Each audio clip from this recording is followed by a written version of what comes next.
अरे ए दादा, ये दादा, ये दादा, दादा दादा, ये दादा। अरे रुका, दादा दादा कर रहा है भी, कुछ बोलेगा कि खाली दादा दादा कोई के ससुरा हमार माथा जनकाई दियो। का बोल रहे हो, थोड़ा बोलो तो। सुना ये दादा, एगो बात सुना ना। अरे सुनाओ का बच्चा में सुना। बनाओ तनी खैनी, सुन बुढ़ऊ दादा हो, बनाओ तनी खैनी।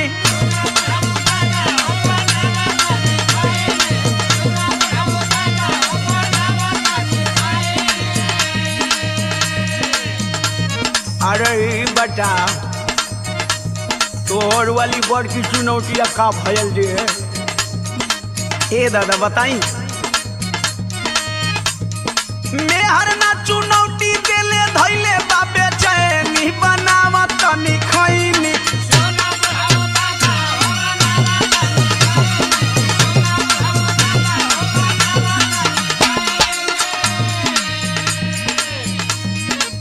यहाँ का अर्थ हुआ हो?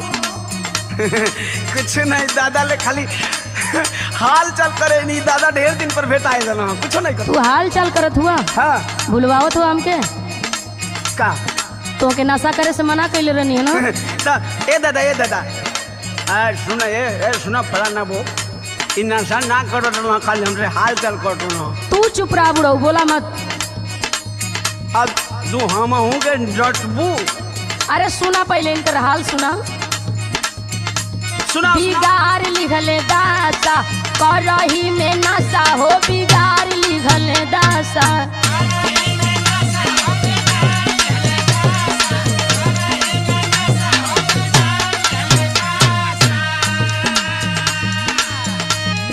हीरो जैसन लागत रहला, हो गईला बतासा, बिगाड़ लिहला दासा।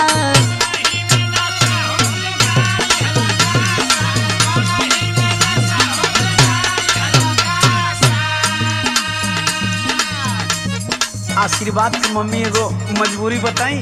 अब भूलवा मत हमके। सुनो। का सुनाओ तो बोला। आदत धराई दिहले साथे के संगतिया। अच्छा, ये कैसन आदत है जो छूट ना सकत है?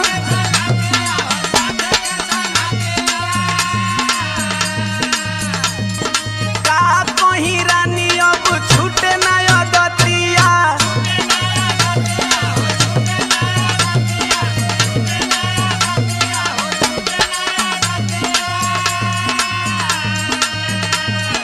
दारू गांजा बिना अब दिन हम भइनी, बनाव तनी खैनी।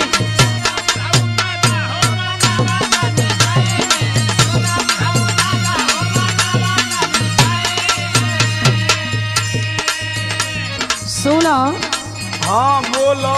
यही नाशा के चलते घर में कतना बवाल हो गई। का बवाल भइल बरे? सुनो, का सुनाओ तो। नशवे के चलते लागल घरवा में बखरा। अरे ना, हऊ बड़का कमाना ऐसा ना, हम क्या लगा देला। अरे तुम्हार गलत भरम बा।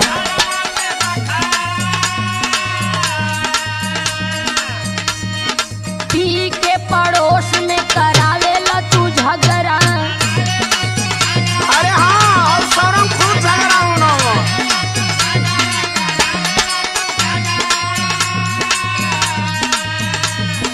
दारू गांजा पी के रोटी करेला तमाशा, बिगाड़ लिखला दासा।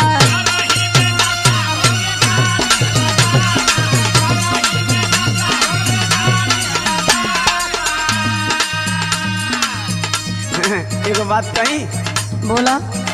देख, तू सही कहत अली, लेकिन आज भरे को हमार बात मान ले। कौन बात तहर मानी हो? सुनो। सुनावा। आज भर खाए दरानी, खाके कहीं क्रिया।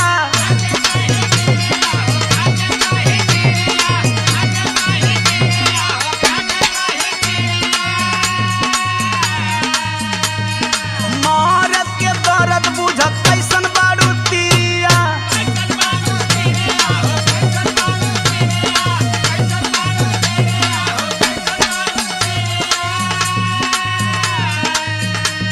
तो के खूब हम बढ़िया से जानत हनी। का तू का हुआ या का करेला?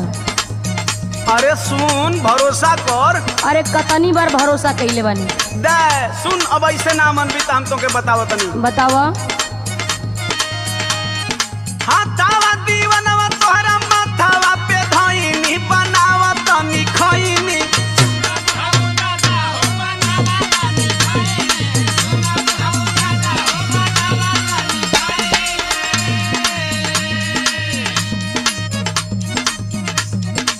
सुना हाँ तू कितनी बार क्रिया खैले बड़ा, कितनी बार गलती कैले बड़ा।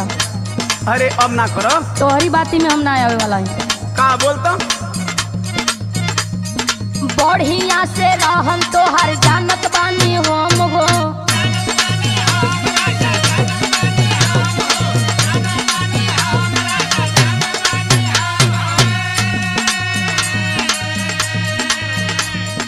रोजो रोजो खाल तू क्रिया कसम हो।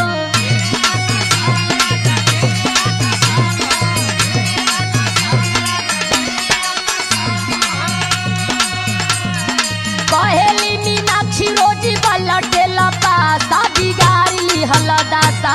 सुन बुढ़ऊ बाबा हो